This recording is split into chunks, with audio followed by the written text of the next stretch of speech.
karena masih rigat zahir batinnya. Itu yang jadi masalah kita. Nah, datang ke majelis nih berobat. Nah, ibaratnya rumah sakit, ibaratnya majelis nih. Nah, diobati nang tiga-tiga.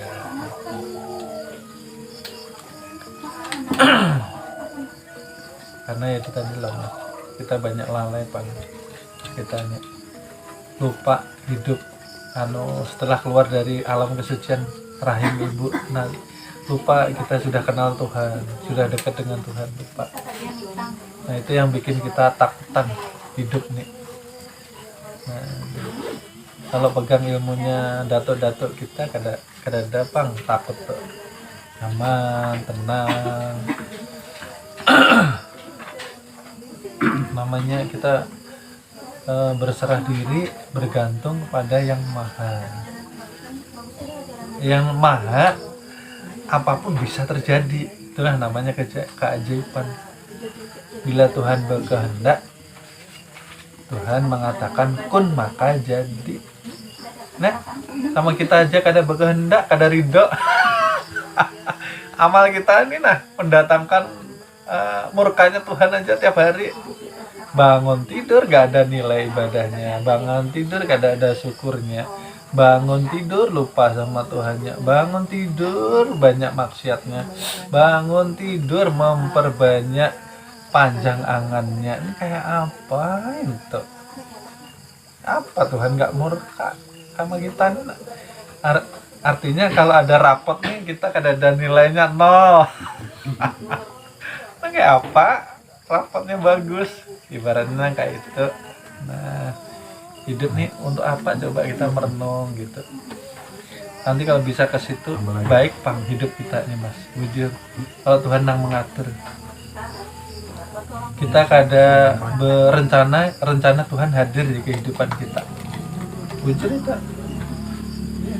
Coba kita merenung nih. Maka adalah mahfud, di situ kita belum lahir sudah Tuhan catatkan komplit, mulai dari mau lahir, setelah lahir, anak-anak, remaja, menikah dengan siapa, nanti anaknya berapa, meninggal di mana, kayak apa, sudah Tuhan tulis tuh. Nah, kita ini menghabiskan waktu mencampuri urusan Tuhan, mau mengatur kehidupan ini Makanya tadi saya bilang, kebanyakan cita-cita kita, rencana kita itu banyak gagalnya karena tidak sesuai dengan rencana Tuhan. Kalau mau nuruti rencana Tuhan, yang penting satu aja, kita taat aja, ibadah. Rencana Tuhan itu akan Tuhan hadirkan di kehidupan kita. Baik Bang. Sekuat apapun usaha kita, kada bisa menembus takdirnya Tuhan. Apabila ditakdirkan kaya, dari mana aja kekayaan itu berkumpul. Kalau kada ditakdirkan kaya di dunia, ditakdirkan kaya hati, maka kita akan dipenuhi dengan ilmu hikmah. Nah, nyaman hidup nih. Apabila kada kaya dunia, yang penting kaya hikmah, nyaman hidup, kada susah.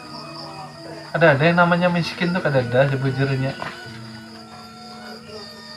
Miskin tuh nangaran kita miskin karena dunia yang kita ukur itu bila kada punya miskin jari kita, maka kada. Ini sebujuran ini sudah kita bawa syahadat, tubuh syahadat kaya raya sudah. Ya Allah ya Rabbi, kurang apa nih? Ya Allah. Cuman kita kada amanah, itu yang membuat hidup kita berantakan, yaitu jakanya ibarat dari muda kita dikenakan ilmu seperti ini, adanya Bang kita hidup kita kocar kacir kayak ini, berantakan. Tapi ini pun alhamdulillah, ibaratnya di usia senja kita sudah dikenakan ilmu kayak ini. Artinya Tuhan menginginkan kebaikan untuk kita, diberi kita hidayah, hati kita ini digerakkan ke tempat kayak ini, ibaratnya majelis yang mendekatkan kita kepada Allah untuk menjadikan kita cinta dan taat kepada Rasulullah. Pelajarannya ialah setiap mau tidur dan bangun tidur selalu bersyukur kepada Allah Subhanahu wa taala. Itu aja, Pang. Kita membawa rahasia Tuhan ini, nah, dikatakan badan jasad. Ini harus hati-hati. Maksudnya kan kayak itu, barang siapa tidak mengenal Tuhan, maka celaka dunia, celaka akhirat. Artinya apa? Kita tidak merasa mempunyai tanggungan membawa amanah. Karena kadang mengaji seakan-akan ini jasad kita, tubuh kita sendiri. Lalu kita banyak nih, nah, berbuat semau kita sendiri. Lalu memikirkan yang bukan yang seharusnya tidak kita pikirkan. Kuncinya di situ. Mau tidur, bangun tidur, harus selalu ingat Allah, harus selalu bersyukur kepada Allah. Beringat nih, nah, bangun tidur kita pengen mandi, Tuhan mandikan. Kada terasa kita nih, siapa memandikan nih? Kalau kada ruh, kalau kada hayat, kada bisa ini mengambil air ini pakai gayung. Nah, nyatanya dimandikan. Kalau kada bisa, nah, dimandikan bolak-balik. Keseharian kita harusnya bisa menjadikan introspeksi diri kita. Ada usah dicari, Pang. Tuhan tuh udah ketemu, udah nampak nih lah kezohirannya melalui zat dan sifatnya, kan kayak itu maksudnya. Jangan dicari lagi, rasai, mesrakan supaya selamat. Nah, kayak itu, supaya kita timbul rasa cinta nih, nah. Ya Allah, makan disuapi, minum diminum. Ini kayak apa Tuhan nih kada cinta sama kita? Kitanya kada cinta sama Tuhan.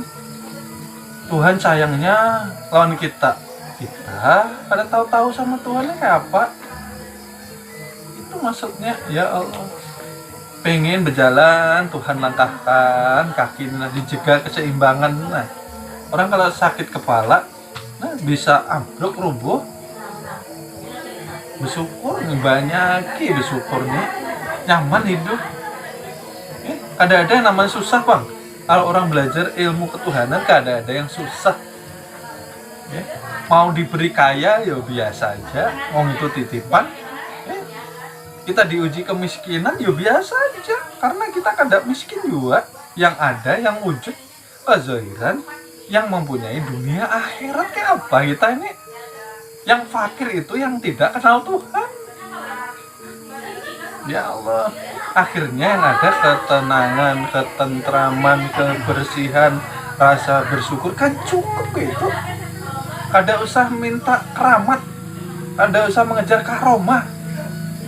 Nah, karena keramat atau karomah yang tertinggi apabila pian ini, nah, 5 waktu rajin, ingat Tuhan, rajin, itu sudah keramat yang paling tinggi, aroma yang paling tinggi. Pian nina setiap melangkah nina beringat sama Tuhan. Ya Allah, maka kan dikatakan di pelajaran setiap melakukan apapun baca Bismillah. Artinya apa? Bismillah itu artinya pian tuh lo selalu dibersamai Allah. Hakikatnya nang kayak itu maksudnya. Kalau pian kada Bismillah artinya pian melangkah itu lawan nafsu syahwat, nafsu syaitan, nafsu hewan. Orang kalau melangkah kada berbismillah, nah lalu semaunya. Makan berbismillah, minum berbismillah, kayak itu ajarannya. Maksudnya apa? Ya Allah, ini nah pelajaran siapa nah mengangkat nih. Jangan dilihat zahirnya, lihatnya sifat Tuhan. Masa pian nih, ada sadar-sadar kita ini ibaratnya. Oleh sebab itu kajian di majelis yang diulang-ulang mengenal diri ke dalam diri supaya engkau kembali ke jati diri, supaya kada lupa nih nah hidup, supaya selamat dunia, selamat pula di akhirat. Kalau sudah menjadi nur cahaya, selamat. Kayak apa menjadi nur? Kayak apa menjadi cahaya? Mesrakan kepada yang mempunyai cahaya. melalui rasa nyatanya napas yang zohir dia bergerak keluar masuk menyatakan dia yang kuasa bukan pian. Kalau ada keluar masuk ada berdiri bang kita nih, artinya yang kuasa Tuhan juga. Itu ada masalah yang berat dunia ini.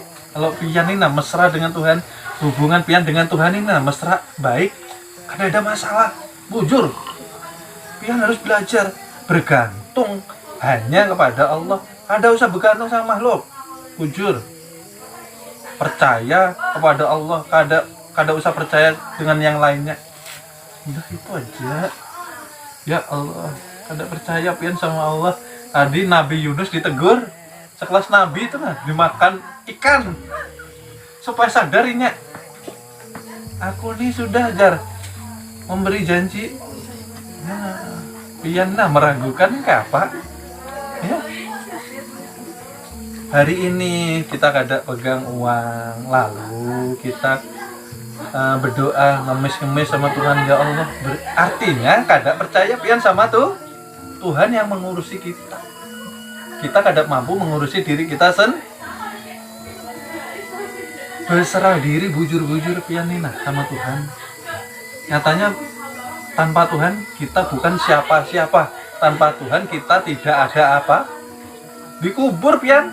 Nah, rata sama tanah nah. Pian, ada lah pian. Ada. Yang wujud siapa? Nyatanya Tuhan juga. Kenapa kita ini bangga bujur hidup di dunia? Nah kayak apa kayak gitu? Tawaduk, rendah hati, percaya sama Tuhan. Selama ini kita hidup terlalu meragukan janji-janji Tuhan. Itu nah. Itu tadi yang paling sering yang ulun katakan, bab masalah rezeki yang sering mengganggu keimanan. Apabila rezeki susah, sholatnya juga Senin Kemis. Nah, apabila susah tengah malam tuh wajib bangun sholat tahajud. Berdoa tuh nah sampai nangis-nangis. Masya Allah, Allah maha pendengar. Bukankah ini yang namanya sama? Bukan telinga, tapi samanya Tuhan yang mendengar. Pian kada usah berucap, Tuhan ini tahu, mendengar. Orang nyata bersama kita. Kemana pian menghadap, di situ ada wajah Tuhan kita. Ujarnya kayak itu. Artinya yang memandang ini sifat basarnya Tuhan. Kenapa ini nggak ada takut-takutnya sama Tuhan? Yang kayak itu. Kenapa kita sempat hidup? Masalahnya kita hidup tidak mencerminkan seorang muslim. Seorang muslim itu kewajibannya dikerjakan dengan sukacita. Sholat masih merasa terpaksa. Berbaik sangka lawan Tuhan masih susah. Diberi sedikit susah, kapan ya sampai susah ulun ya. Sudah ulun sudah pernah cerita. Ya, hidup nih pian kada usah khawatir. Pian nih hidup diundang Tuhan, didatangkan Tuhan, artinya Tuhan yang menanggung. Kalau pian nurut sama Tuhan, kan kayak itu. Kalau kada nurut dibiarkan Tuhan. Artinya pian merasa bisa hidup tanpa campur tangan Tuhan. Ini yang jadi masalah, ini yang jadi semrawut hidup kita. Hati kita nah kemana-mana bercabang tuh nah. Maka setiap berdetak nih inyak berzikir sendiri, Allah. Tubuh ini nah berzikir tanpa pian berzikir, tanpa pian mengucap nah sudah berzikir. Tinggal pian aja nah dengerin nah. Tuhan tuh yang punya nama yang berzikir, bukan pian. Nah kayak itu. Nah, makanya kan ya itu tadi. Ilmu itu kenapa susah dipelajari, kenal diri, mengenal Tuhan, karena kita masih rigat sama Tuhan. Kita kada ingat bersyukurnya sangat jauh, hijrahnya setengah-setengah. Giliran susah maunya hijrah, giliran susah maunya rajin sholat nah, ya. Kalau senang lupa lalai, kayak itu. Ini memasuki tahun baru hijriah, menandai perjuangan hijrahnya Rasulullah. Kayak apa kita meneladani ya, Nabi yang kita cintai itu. Kita ini kan rindu sama Nabi nih. Sholawat harus Allahumma sholli ala Muhammad, Allahumma sholli ala Muhammad. Tapi kita kadang meneladani sifatnya Nabi kayak apa. Sidik amanah tablik fa. Kalau kada jujur berarti kada amanah. Kita banyak kada jujur bahwa kita ini ada karena Tuhan ingin dikenal. Artinya keberadaan kita ini karena Tuhan ingin disebut. Itu aja. Kita kada ada apa-apanya. Kita bukan siapa-siapa. Jadi jangan cari cerita sendiri-sendiri. Ikuti cerita yang sudah Tuhan siapkan. Al-Quran sudah madahkan tuh. Barang siapa kada taat, maka Tuhan akan mengganti dengan umat yang baru. Kalau pian hidup nih nah kada ada manfaatnya. Yang harusnya umur pian nih umpamanya sampai 70, sampai 80. Tidak menutup kemungkinan Tuhan itu mempunyai kuasa.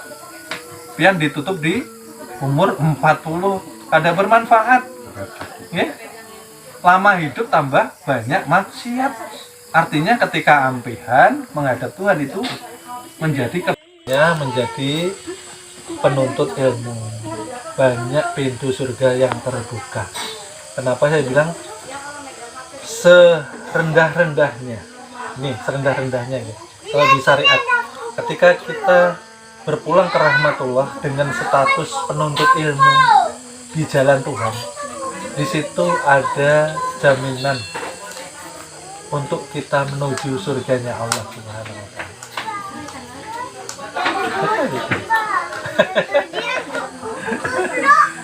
Asal masih punya status. Yang repot ini yang statusnya jahil langkung. Datang tidak diundang, pergi tidak berpamitan. Ini yang repot. Karena mereka-mereka ini tidak mendapatkan yang namanya keberkahan dari ilmu itu sendiri. Karena ilmu ini mengutamakan adab. Ya, kita diajari adab ya karena kita ini berasal dari yang maha adabnya sempurna. Oleh sebab itu dikatakan Nabi kita itu suri tauladan terbaik dari seluruh Nabi dan Rasul. Karena adabnya the best, yang terbaik. Nah, kita umatnya luar biasa. Oleh sebab itu tadi saya bilangin kita ini terima enaknya aja contohnya. Ibaratnya itu terima satu paket full. Tinggal kita mengoptimalkan saja. Seperti itu. Biasanya kan kalau seperti HP itu banyak sampah, kalau tidak dibuangi kan jadi nge-lag ya. Nah, seperti itu hati kita bisa nge-lag. Iya kan? Tidak berfungsi maksudnya. Hati itu kan fungsinya untuk menyentuh area ketuhanan, untuk menerima yang namanya teguran-teguran, nasihat, hubungan dengan Tuhan.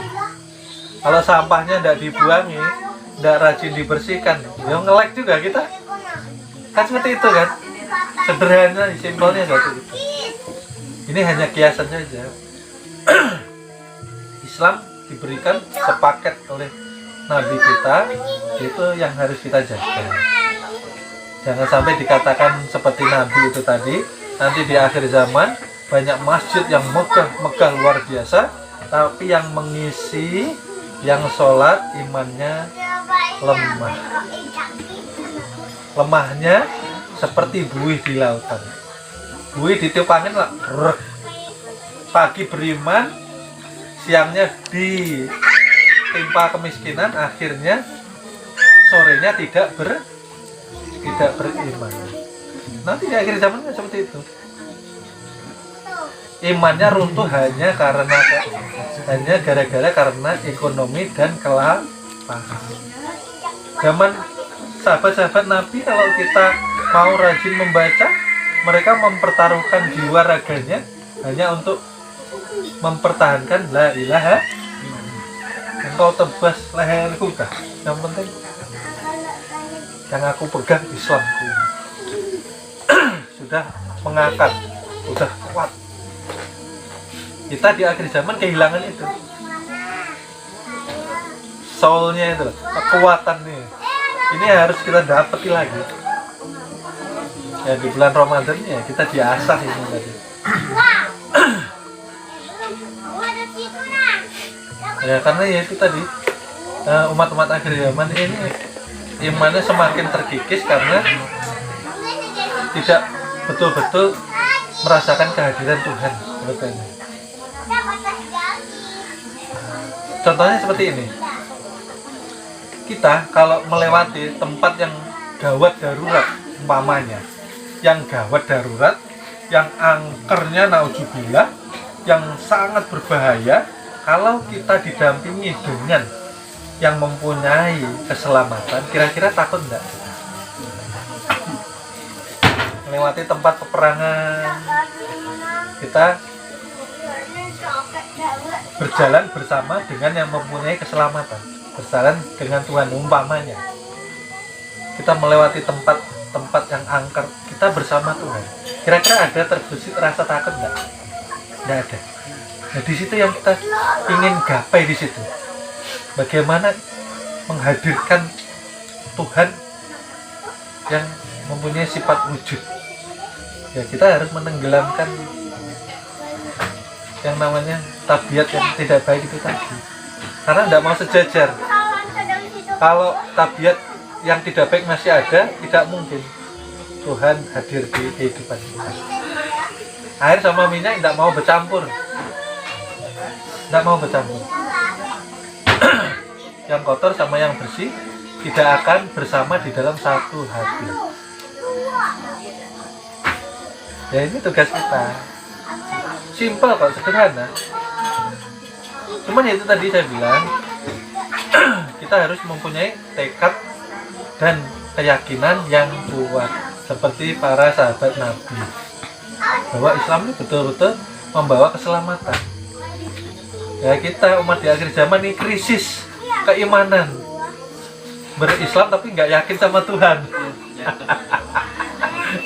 Kurang dalam tawakalnya. Oleh sebab itu semua kebutuhan, semua kesulitan tidak Tuhan cukupkan.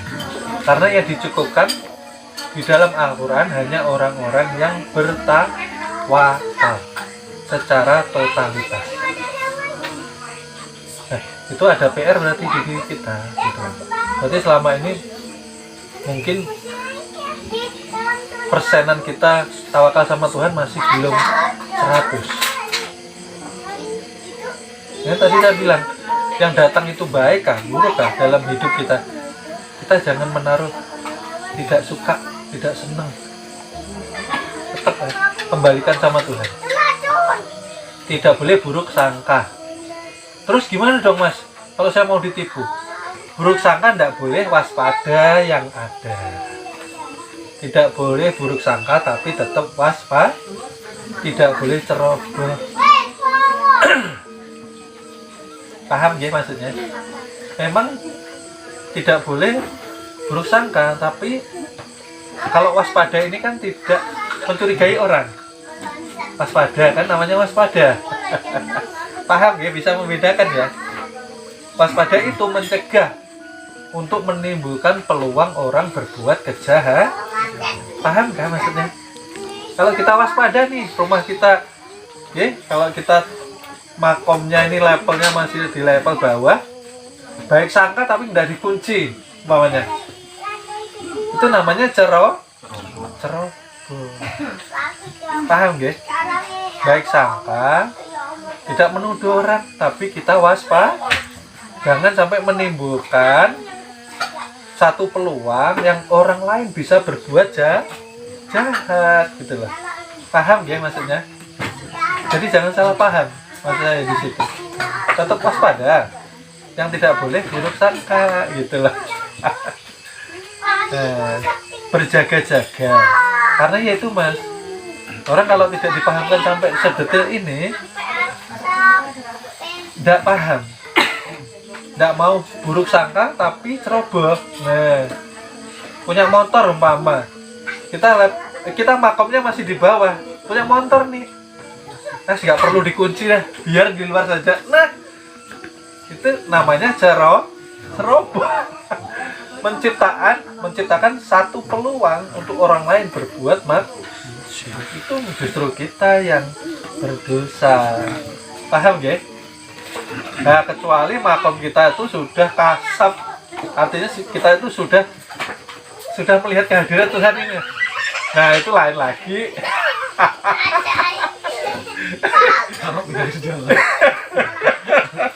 Paham gak maksud saya? Ya kayak Mas Yudi sama Mas Yuli ini nah, kalau bersampingan kan betul-betul melihat, yakin ya mas, ada Mas Yuli, maksud saya seperti itu loh Pak Rifat ya. Betul-betul merasakan ini hadir Tuhan, saya nggak ada. Nah disitulah lenyap yang namanya takut, khawatir, was-was, resah dan geli, hilang semua. Ya karena nggak ada kita. Untuk menghadirkan, ya itu tadi, menghadirkan keberadaan Tuhan yang senyata-nyatanya, itu tadi yang tidak baik kita tekan, maka iman takwa akan naik, nggak bisa sejajar. Kan dikatakan sholat itu mencegah dari perbuatan keji, dan sholat itu kan mengesahkan. Kalau sudah esa yang ada hanya Tuhan. Nah kalau yang ada Tuhan berarti kan mencegah ini. Paham ya mas? Sekarang paham ya maksud kata-kata itu? Kalau yang ada Tuhan sudah, yaitu mencegah perbuatan keji, dan tidak mungkin. Kalau yang ada Tuhan itu yang ada pengasih, pemaaf, ar-Rahman, ar-Rahim, ya kan seperti itu. Sifatnya Rasul yang timbul. Gitu. Makanya pemaaf Rasulullah, penyayang, tidak pernah sakit hati.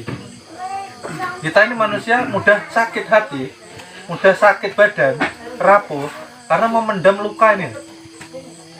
Dilukai orang, disakiti orang, trauma disimpan, nggak pernah dibuang, diingat terus. Kadang orang sampai meninggal masih ingat saja. Oh nak itu dulu, nak itu dulu bapakmu pernah gitu. Sampai mau meninggal tuh nah diingat. Makanya diajarkan di perguruan, ya? Kalau kita berbuat baik cepat-cepat dilupakan, supaya mencegah yang namanya riya, yang namanya ya kan rugi. Seperti orang yang bangun masjid tadi lah, rugi sekali gitu. Tapi dia tidak sadar bahwa istananya sudah dihancurkan dengan sekejap saja. Dia tidak sadar gitu. Karena apa? Tidak memegang ilmunya. Maka beramal itu perlu dasar ilmu. Nah, beramal tanpa ilmu sia-sia. Beramal tanpa ilmu akhirnya buta gitu lah. Perasaannya ada Tuhan, ada hamba, nyatanya syirik. Maka ahad, esa, jangan engkau adakan dirimu, artinya matikan dirimu, ya? Hancurkan jasad menjadi ruh. Artinya apa? Hancurkan sifat-sifat hewan yang ada di badan jasmani itu. Makanya jasad harus dihancurkan. Kerangkeng ini kan jasad yang dipenuhi dengan nafsu. Ini harus dihancurkan supaya hidup hati. Kan seperti itu. Paham ya? Karena sering kita melihat dengan disertai nafsu, mendengar disertai nafsu, ya? Bernapas menghirup kejelekan orang dengan nafsu juga, membicarakan orang menyakiti hati juga. Kan seperti itu. Maka kata-kata ini berbahaya. Lebih baik terpleset kaki kita terjun ke sungai daripada terpleset dengan kata-kata. Maka jatuh derajat di sisi Allah Subhanahu wa Ta'ala. Maka kata-kata ini berbahaya. Terus sebab itu kita diajari banyak diam, marah gitu. Jangan melompatkan kebun binatang Oh nanti rame rumah. Seperti itu. Marah itu kalau kebun binatang dikeluarkan, rumah penuh. Hibak. Kalau marah berdiam, kita keluar rumah, ya. Biar rasa marah itu hilang dulu, baru kembali ke rumah. Bagaimana rumah penuh berkah jika rumah ini dipenuhi api amarah? Rumah ini tidak ada berkahnya kalau kita mengeluarkan api terus di dalam rumah, membakar rumah sendiri, menghanguskan rumah sendiri. Dulu pernah saya katakan, berkah itu seperti air. Dia mengalir ke tempat yang dingin, yang rendah.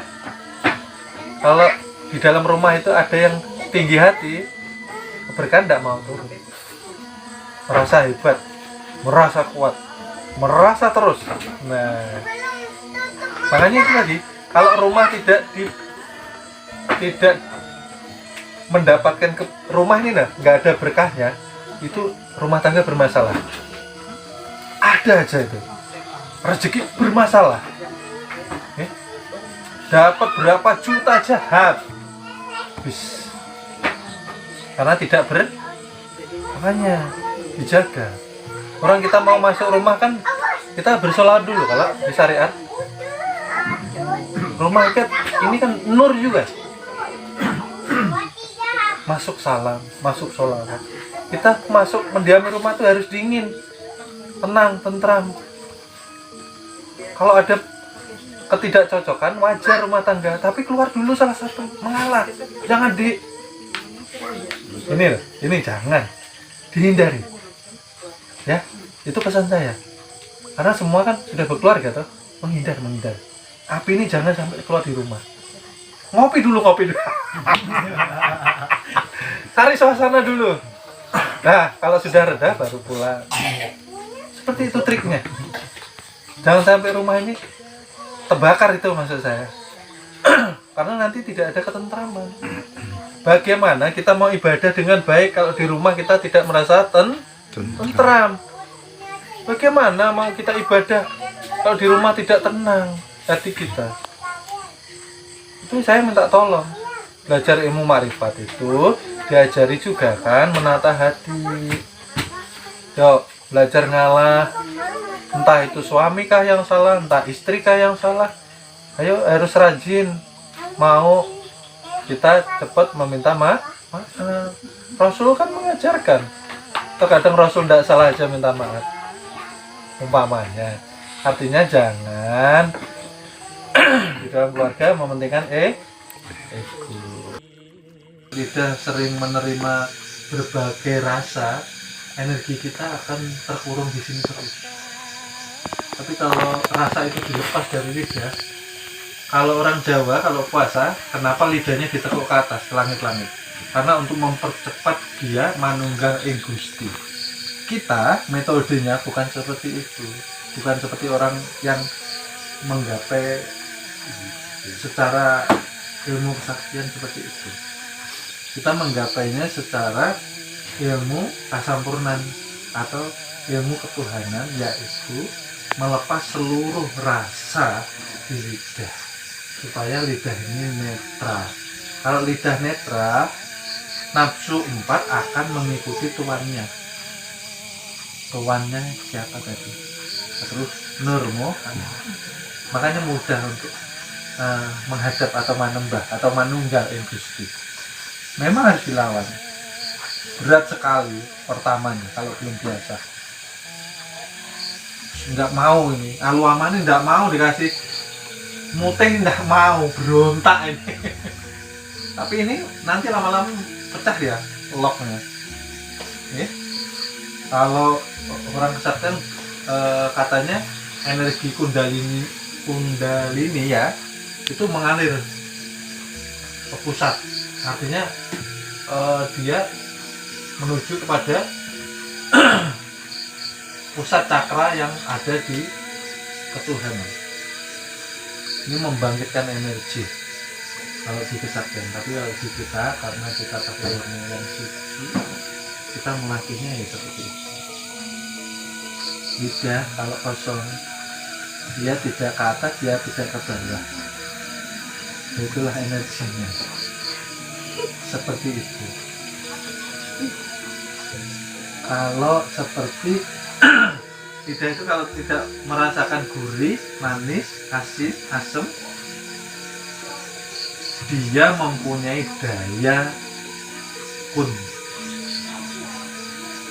Karena dengan seiring waktu dia akan menjernihkan hati kita, pikiran kita, angan-angan kita, perbuatan kita, ibadah kita, ketaatan kita, kepatuhan kita. Di sini aja sumbernya di lidah. Ini. Tapi itu tadi saya bilang ya, tidak diwajibkan. Artinya semampunya, sekuatnya, sebisanya. Saya belum mampu guru, enggak apa-apa. Saya belum siap, enggak apa-apa. Saya besok-besok, iya enggak apa-apa. Ya. Ini nyasarnya nanti di sini. Kita tengah malam mudah bangun. Kita ibadah mudah menjalankan.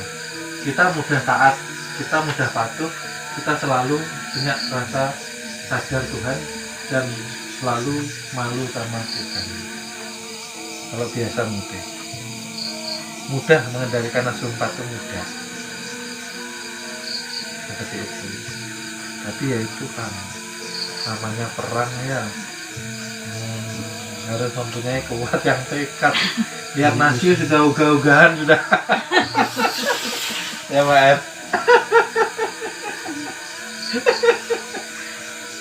Ya enggak apa-apa, nggih. Harus dilatih. Enggak kuat sehari setengah hari mutih, silahkan. Oke, rasanya kayak apa sih? Seperti itu. Oke. Enggak apa-apa. Gimana Mas Edi? Jadi ketika masa mutih, misalkan 1 jam nggak sadar dulu. Iya. Jadi kalau nggak ingat berarti mulai lagi. Lupa ya gitu. Lupa. Nah, jadi itu membatalkan. Karena lidah terkena rasa, walaupun tidak sengaja. Maksudnya kesadaran itu kesadaran. Iya, bukan Ya. Kesadaran ingat Allah gitu. Oh, nah, ya. Oh, yang membatalkan iya, gitu kan? Ketika asik kerja kita sudah zikir nafas dan lupa, apalagi zikir hatinya lupa, apalagi zikir nafas kan gitu. Jadi gini, patokannya kalau puasa mutih itu asal jangan melanggar 4 nafsunya. Kalau kita kadang ingat, kadang enggak, itu ada toleransinya, enggak apa-apa. Itu kan di kesadarannya, bukan laku puasanya. Laku puasa yang membatalkan itu tadi digosok masih nyala.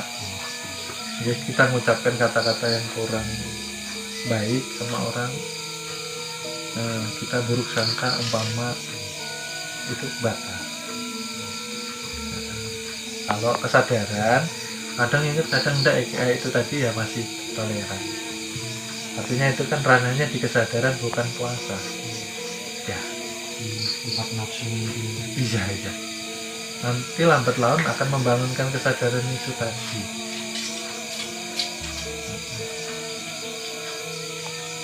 Karena dengan puasa mutih lama-lama kita bisa semakin berpikir jernih, cerdas. Ilmu itu mengalir mudah. Oke, ada lagi, silakan. Kalau minumnya guru apa kalau kan misalnya sehari tiap pagi, siang, sore gitu kan? Ya. Apa waktu minumnya ada hal yang boleh saat makan itu ya? Enggak, bebas. Oh. Kalau haus ya minum sepuasnya, enggak apa-apa. Jangan dicampur sirup. Sepuasnya minum, makan pun sepuasnya, enggak apa-apa. Enggak apa-apa. Tapi nanti pastinya biasanya berkurang, Pak. lama-lama lapar haus tuh berkurang sendiri. Paling dirasakan aja, dinikmati. Puasa mutih, makan bebas, minum bebas, nyaman. Muka kepiring boleh. Boleh, silakan, silakan. Lapar makan, haus minum. Karena kita tidak mengejar kesaktian. Yang kita kejar menetralkan rasa di lidah kita, supaya rasa itu semakin tajam. Seperti itu. Karena lidah ini terkadang menipu. Kalau kebanyakan manis biasanya menjadi itu manis banget jadi pahit. Seperti itu ya kehidupan. Kalau kebanyakan senang ya lama-lama jadi susah.